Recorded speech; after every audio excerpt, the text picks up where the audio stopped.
कर्जमाफी कर्जमाफी आणि कर्जमाफी याबाबत शेतकऱ्यांना कायम आश्वासन भेटत होतं. आज अधिवेशनामध्ये आपल्या राज्याचे मुख्यमंत्री देवेंद्र फडणवीस साहेब यांनी अखेर घोषणा केलेली आहे.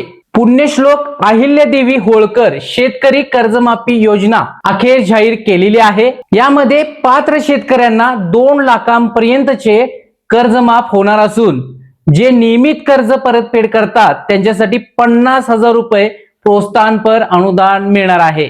आता कर्जमाफीसाठी समिती गठीत करण्यात आली होती. 30 सप्टेंबर 2025 पूर्वी ज्यांचं कर्ज थकीत आहे त्यांना 2 लाखापर्यंतचे कर्ज माफ होऊ शकते.